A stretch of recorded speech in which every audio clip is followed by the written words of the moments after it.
जय हिंद दोस्तों। आज हम पढ़ेंगे आर्टिकल्स। कई स्टूडेंट्स को आर्टिकल्स में बहुत दिक्कत आती है। ये सभी क्लासेस के लिए है। तो आर्टिकल्स जैसा कि दो प्रकार के होते हैं, indefinite article and definite article. Indefinite article अनिश्चित चीज़ों के लिए यूज़ होता है। इनमें हमारे ए और एन आते हैं। डेफिनेट आर्टिकल निश्चित चीज़ों के लिए होता है, निश्चित व्यक्ति, वस्तु, स्थान, इनके लिए डेफिनेट आर्टिकल द का यूज़ किया जाता है। ओके, तो सबसे पहले आपको ये पता होना चाहिए कि ए एन द का प्रयोग कहाँ पर किया जाता है। ये हमेशा रिक्त स्थान से पहले बाद वाले शब्द के लिए ही उपयोग किया जाता है। ठीक है, इसके लिए आपको स्वर और व्यंजन का ज्ञान होना चाहिए।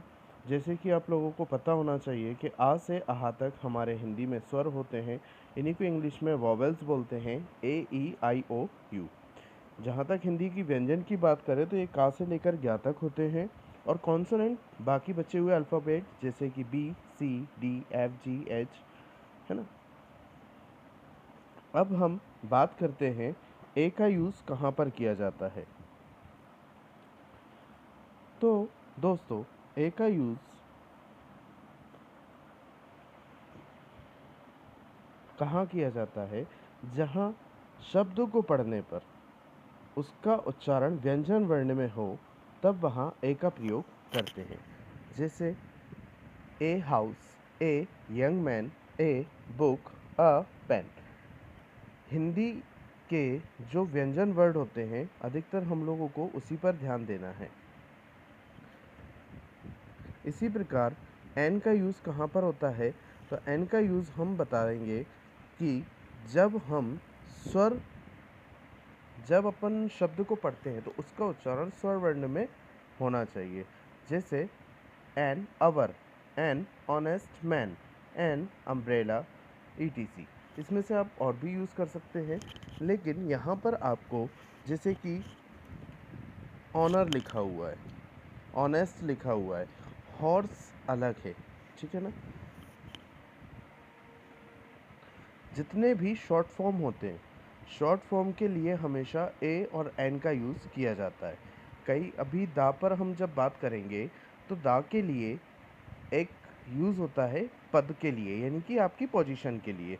तो पोजीशन को यदि फुल फॉर्म में लिखा हुआ है तो वहाँ पर दा का यूज़ होता है, लेकिन पोजीशन को यदि आपका शॉर्ट फॉर्म में लिखा हुआ है तो ए या एन का यूज़ किया जाता है, और अधिकतर यहाँ पर हम एन का यूज़ ही देखेंगे। अब बात करते हैं हम दा के प्रयोग की। तो दोस्तों, दा का प्रयोग कई कई जगह पर किया जाता है, जैसे कि प्रसिद्ध व्यक्ति व स्थान के लिए। ये हमने शुरू से पढ़ते आए हुए हैं, छोटी क्लासों में अधिकतर यही बताया जाता है। पर नदियों, पहाड़ों, सागर, महासागरों के नाम के आगे भी दा का प्रयोग किया जाता है। ग्रह, उपग्रह, तारे, इनके नाम के आगे भी दा का प्रयोग किया जाता है।